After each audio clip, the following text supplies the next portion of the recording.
Bueno, buenas tardes. Hoy voy a continuar con el video que dio ayer Hernán, referido al leasing.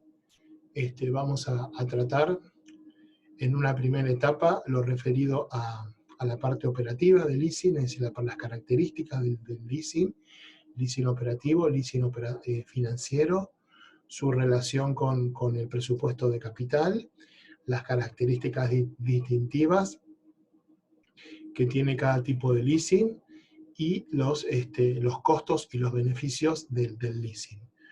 Por último, vamos a terminar con una condición de no arbitraje en este primer video.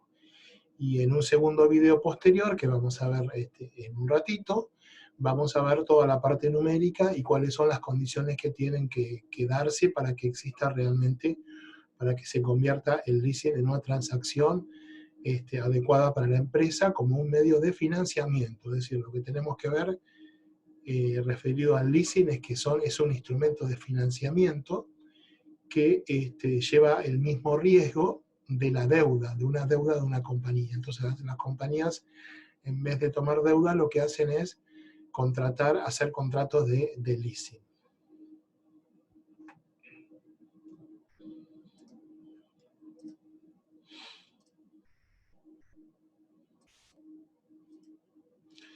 Bueno, entonces vamos a ver leasing operativo y leasing financiero, y como fuente de financiamiento y como evaluación, ¿no? Los objetivos de aprendizaje que vamos a ver en esta clase son, por un lado, bueno, como dijimos recién, definir y caracterizar lo que son los diferentes tipos de leasing, cuál es la alternativa o la diferenciación entre el leasing y la alternativa de comprar y financiarse con deuda, por qué el leasing es considerado una muy buena opción de financiamiento para la empresa en cierto momento, y por último, cuáles son aquellas variables que inclinan la balanza hacia la contratación de un leasing y no una compra una compra de un bien financiada con deuda. Bueno, en una primera parte que refería a la parte legal, el sustento en la Argentina es la Ley 25.248 y el Decreto Reglamentario 1038 del año 2000, donde dice que el leasing es un contrato en el cual el dador conviene transferir al tomador la tenencia de un bien cierto y determinado para su uso y goce contra el pago de un canon, y le confiere a o sea, al tomador, una opción de compra por un precio establecido. Bueno, se refiere a cosas muebles, cosas inmuebles, etc. Acá no nos vamos a detener porque Hernán ayer les explicó muy bien toda esta parte. Yo voy a continuar, digamos, con una parte adicional. Y un tema importante referido al leasing, que sí merece destacar, son las normas contables internacionales que asemejan al leasing a una compra financiada con deuda. Es decir, son operaciones que se llaman fuera de balance. En un comienzo las compañías tomaban leasing y entonces era como que escondían en cierta manera la deuda, mejoraban los ratios de endeudamiento, pero las normas de contabilidad lo que hicieron fue decir, bueno, esto no es o sea, el leasing es similar a comprar un bien y financiarlo con deuda, por lo cual, en vez de tener, digamos, un contrato, digamos, de leasing que simplemente está reflejado su gasto en un cuadro de resultados y en una nota, digamos, el contrato, ahora lo que exigen las normas de contabilidad para los leasing financieros es que la empresa tenga que registrar por un lado el activo y por el lado el pasivo. Entonces, ya los ratios de endeudamiento ya no son los mismos de los que eran anteriormente. Bueno, vamos a ver entonces lo que es el leasing operativo y lo que es el leasing financiero, ¿no es cierto? En una parte que vamos a ver en este video que es teórico. Por un lado, la función que tiene el leasing operativo es alquiler, y la función que tiene el leasing financiero es la compra financiada con deuda. O sea, son dos cosas totalmente diferentes una cosa de la otra.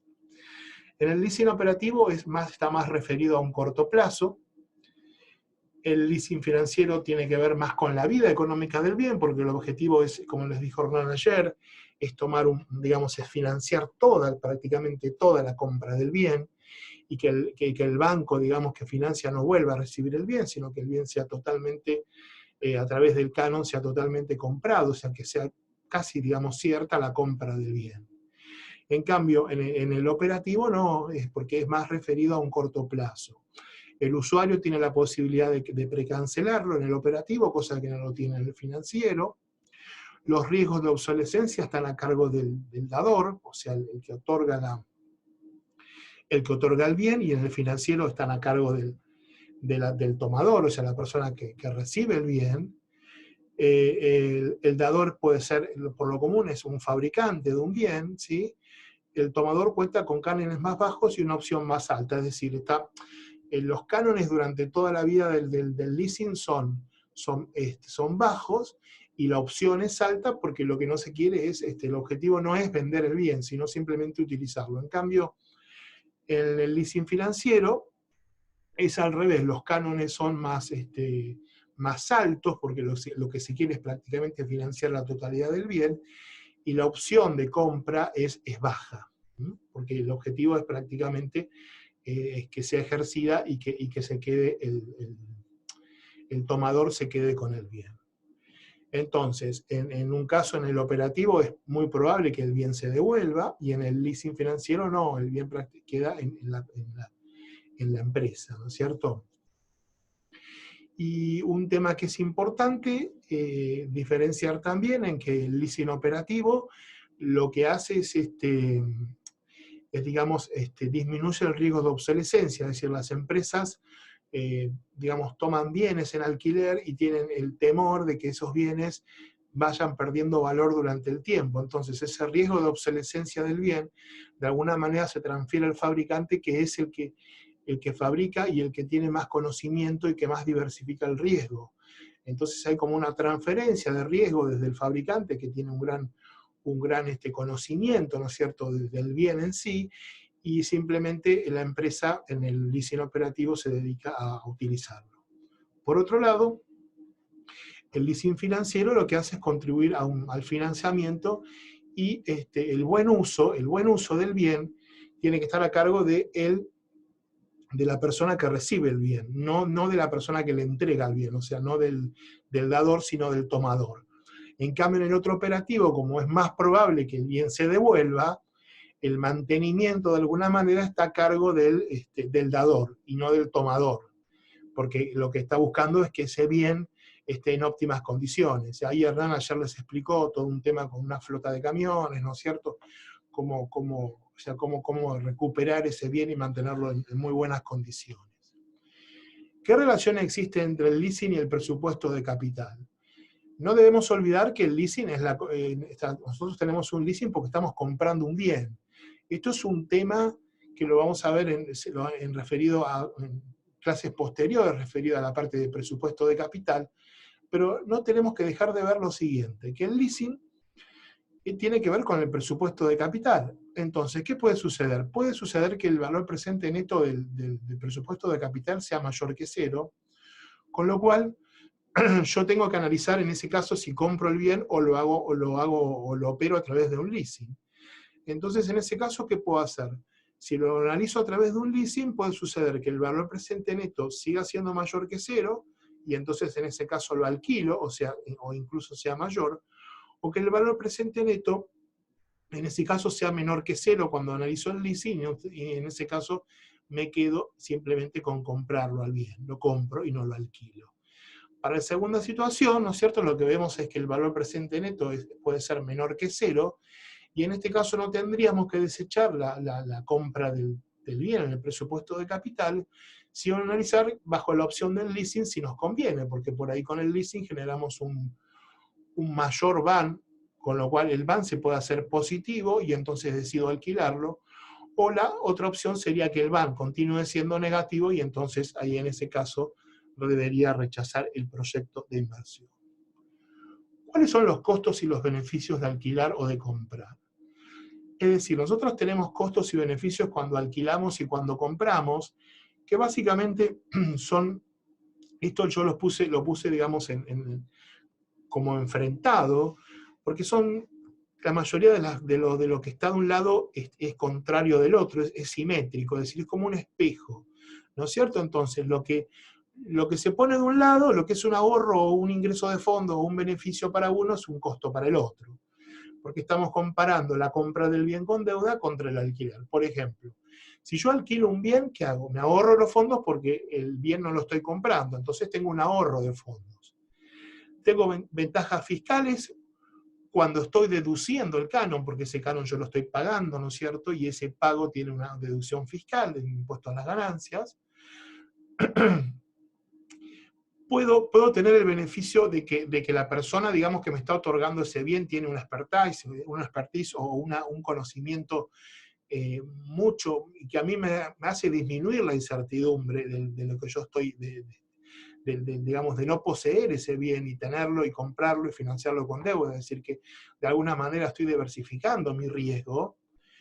Y bueno, el costo de transacción es mucho más bajo, es decir, si yo lo comprara el bien tendría costos de transacción mucho más altos, costos de escritura y toda una serie de gastos que quizás son mucho más altos en la compra que en el alquiler. El pago del IVA lo difiero porque al yo simplemente pagar el canon y no pagar la compra del bien, no estoy pagando el IVA, ese crédito fiscal que me cobra, ¿no es cierto?, la AFIP sobre el total del bien, o sea, la alícuota impositiva sobre el valor de origen del bien o el costo del bien, y solamente la amortización me va a correr nada más que en el momento en que yo ejerzo la opción de compra, que por lo común puede ser a los 4 o los 5 años. Es decir, Hernán ayer les mostró, ¿no es cierto?, una opción en ese tractor John Deere, en la cual le mostraba cuál era, digamos, a partir de qué momento se podía ejercer esa opción. Cuando se ejerce esa opción es cuando a partir de ese momento el bien comienza a alquilarse. Comienza a ser el dueño de la empresa y puede amortizarlo. Por otro lado, cuando compro el bien con deuda, lo que puedo hacer es deducir la amortización fiscalmente. No tiene nada que ver con fondos la amortización, sino simplemente con un tema impositivo que la puedo deducir. Puedo deducir fiscalmente los intereses del préstamo. En este caso, vamos a verlos en los modelos de evaluación posteriores, en la segunda parte, que los intereses no figuran en el leasing, sino que están determinados no en el flujo, en lo que se llama el ahorro impositivo, sino que van a estar determinados en la tasa de descuento. Es decir, la tasa de descuento va a ser I por 1 menos T, y ahí va a estar el ahorro impositivo que tenemos con la deuda cuando deducimos los intereses. El crédito fiscal lo va a pagar en el momento que compra el bien, y lo que hace es no pagar un canon periódico como pagaba en el caso de alquilar. Es decir, muchas cosas que están de un lado, digamos, es blanco de un lado y es negro del otro, o viceversa. Y es simétrico, o sea, es como un espejo en el cual todo lo contrario sería una cosa con otra. Para finalizar este video, lo que yo les quiero mostrar es una situación ideal. Y otra vez volvemos al arbitraje. O sea, el arbitraje siempre está presente, y a mí me gustó este ejemplo para mostrarles, digamos, lo que sería el arbitraje en este caso, ¿no? Entonces el arbitraje sería, supongamos que yo tengo que comprar una máquina que vale 10.000 pesos, y que la quiero alquilar. Entonces desconozco el valor del canon. Estamos hablando de 1 a 5 años, el valor de la compra es 10.000 pesos, n es igual a 5, y la tasa de interés es igual a 10. Entonces esto cumple con todos los, digamos, los principios de mercados perfectos, información perfecta, única tasa de interés, etcétera, etcétera, etcétera, que habíamos visto en Modigliani Miller y demás. No hay impuestos, fíjense que acá no hay ningún impuesto, entonces lo único que tengo que hacer yo es tomar los 10.000 pesos del costo y sacar bajo un ANI de 5 años al 0,10, ¿cuál es el valor del canon? El valor del canon es 2.637,96. Este valor del canon sería el valor de equilibrio. Es el valor en el cual yo no gano ni pierdo si yo alquilo o si yo compro el bien con deuda, ¿no es cierto? O sea, los dos casos serían indiferentes. Entonces, la primera pregunta es, ¿qué sucedería si el canon, en vez de ser 2.637,96, es, por ejemplo, un valor, no sé, de 3.000, supongamos? En ese caso, ¿qué me conviene? Bueno, ¿qué me va a convenir? Me va a convenir alquilar el bien. Es decir, comprar el bien y alquilarlo. ¿Por qué? Porque voy a recibir un valor mayor. Voy a recibir más de 2.637,96. ¿Qué sucedería si el canon en vez de ser 2.637,96 es, por ejemplo, 2.500? Y en ese caso me va a convenir alquilar. Entonces, si tengo el bien, lo que me conviene es vender el bien, colocar la plata de interés y simplemente alquilar, alquilar, digamos, ese mismo bien.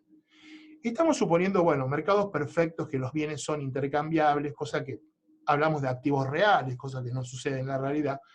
Pero yo lo que quiero hacer siempre es plantear, digamos, esta situación, porque esto sería como un punto de partida. A partir de ahora vamos a ver en el próximo video cómo todos estos supuestos se van relajando y cómo aparece, digamos, la necesidad de que pueda existir un leasing y cuál es la ventaja de tener un leasing y de poder financiarse con leasing. Bueno, entonces vamos a finalizar acá. Les agradezco hasta ahora la atención que me han prestado. Vamos a continuar en un ratito, ¿no es cierto?, sobre el leasing. Y bueno, y miren siempre los videos con detenimiento y cualquier duda, ya saben cómo tienen cómo tienen que acudir. Bueno, muchas gracias.